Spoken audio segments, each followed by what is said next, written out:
आप हमारे दर्शकों को ये भी बताएं कि आपको संत रामपाल जी महाराज से जब आपने नाम दीक्षा ली तो किस कारण से ली और क्या आपको उनसे नाम दीक्षा लेने के बाद कुछ लाभ भी हुए? मुझे बहुत लाभ मिले थे भगतनी। परमात्मा की शरण में मैं बहुत दुखी थी, बहुत ज़्यादा ही। बचपन से माँ मर गई मेरी छोड़ के, मुझे छोटी सी छोड़ के। शादी हुई उसके बाद में तो ससुराल वाले ऐसे मिले, मांसाहारी, शराब पीने वाले, पीने खाने वाले। माँ तो भक्ति कोई करने वाले ही नहीं था। मैं बात में हूँ, मैं हमारे वहाँ मुसलमान बहुत है। और परमात्मा के मैं जब आई थी ना तो मैं बहुत दुखी थी, मैं भटकती, मैं रोती रहती, परमात्मा आप कहाँ हो मालिक, आप एक बार मुझसे मिलना मालिक। मैं बहुत दुखी थी, मेरे घर वाले मुझे बहुत मार पीट। आपने अपने जीवन में बचपन से इतने दुख देखे, बचपन में ही आपकी माँ गुजर गई, उसके बाद दुखों का पहाड़ आपके ऊपर टूट गया, तो किस तरीके से आपको संत रामपाल जी महाराज की शरण मिली और आपके दुख दूर हुए? संत रामपाल जी महाराज की शरण में मेरे जो घर वाले हैं ना बहुत शराब पिया करते थे, मारपीट बहुत ज़्यादा करते थे। जब वो बीड़ी भी पिया करते तो मुझसे कहते थे जोर कर दे, नहीं जोरेगी तो मारूंगा।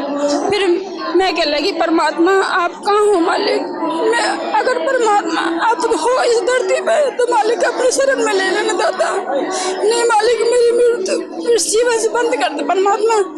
फिर मेरी बहन और जीजा फरीदाबाद के पास एक अनकपुर गाँव है, वो कह रहे कि भाई वहाँ जाना भरवाला, आपको वहाँ परमात्मा आए हुए हैं। पर ये नहीं पता परमात्मा होते क्या गुरुजी।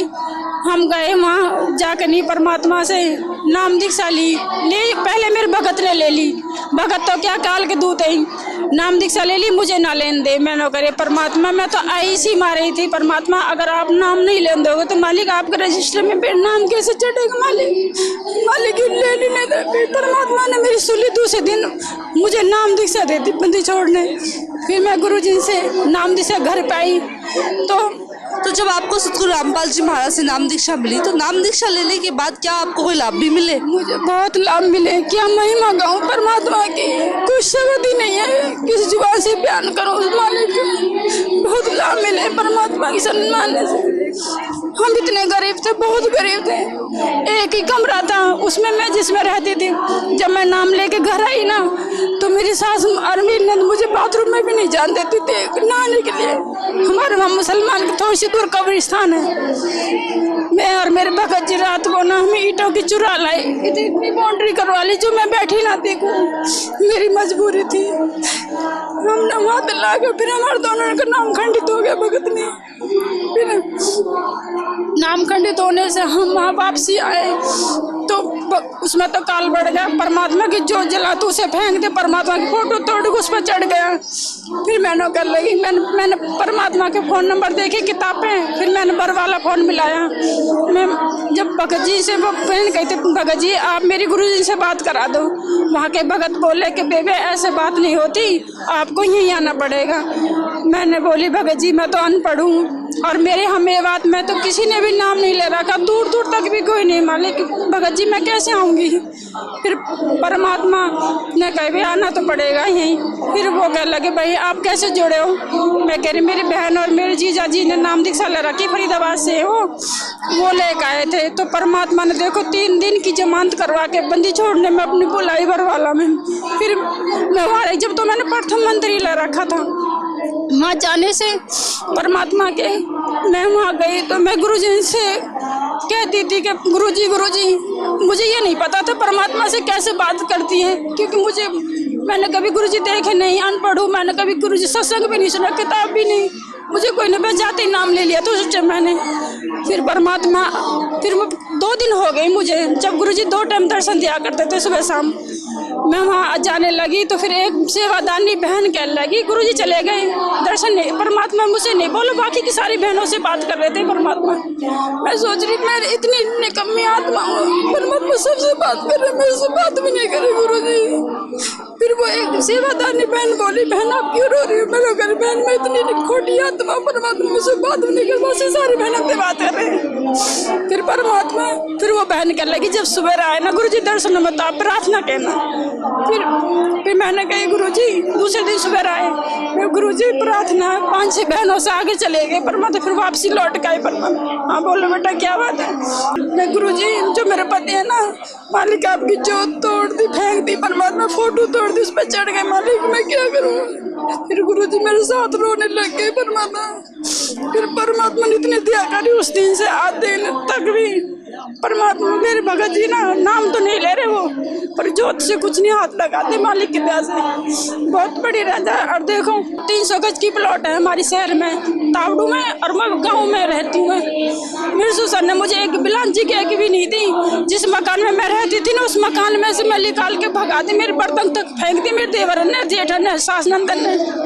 फिर मैंने कही मैं कि जो एक भिखारी बताओ दूसरे भिखारी को क्या देगा, मेरे पिताजी राजा हैं सब कुछ देंगे। फिर परमात्मा ने 125 गज की जगह प्लॉट मेन रोड पे दिए, लेंटर का मकान बना के दिया परमात्मा। आज मेरे घर में वो सुख है, वो चीज है सबको होती है ना, जो आरओ एसी गीजर वीजर मतलब सब कुछ है, गाड़ी। और एक बात मैं और भूल गई आपसे, जो देवंती माई होते हैं ना एक सेवादारनी है, वो शुरू से ही जब मैंने प्रथम मंत्र ही लिया था गुरुजी से, हम वहाँ गए थे जींद सेवा में, पुस्तक सेवा में। माँ हम बिछड़ गए क्योंकि मैं भी अनपढ़, वो बहन भी अनपढ़, सारी आश्रम की बस निकल गई, गाड़ी निकल गई थी।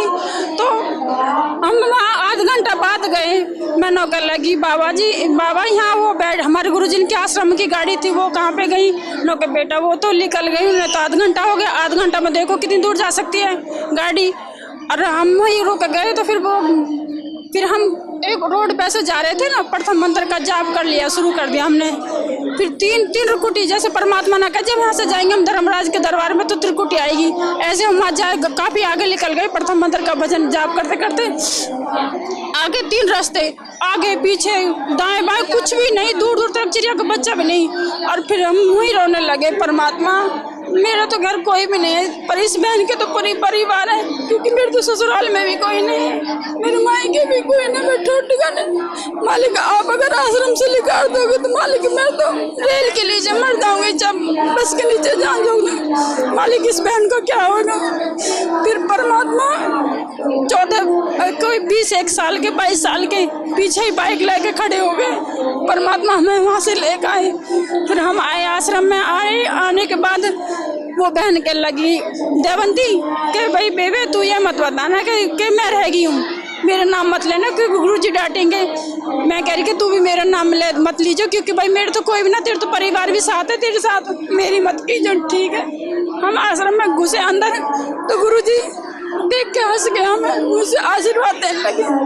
मैं सोच रही परमात्मा पता ना, गुरुजी ने पता नहीं है, अब ये थोड़ा ना पता होता कि वो तो अंतर्यामी है। दूर से आशीर्वाद देने लगे। परमात्मा जब आए तो परमात्मा ने इतनी, मैं सोच रही परमात्मा सोचेंगे कि बयान पढ़ो तुम अपने ही बर्तनों की सेवा कर लो, पुस्तक सेवा में नहीं जानो। मालिक ने इतनी दया करी, मालिक बंदी छोड़ने क्या महिमा गाऊं परमात्मा की। परमात्मा ने कही कि कोई बात ना बेटा, रह गए तो करो सेवा परमात्मा की, इसमें कोई बड़ी बात नहीं। मालिक ने इतना प्यार दिया, इतना वो दिया, बहुत क्या कोई शब्द नहीं है, बताओ मैं क्या क्या बताऊँ, सुकून से आता लगा। धन्यवाद जी।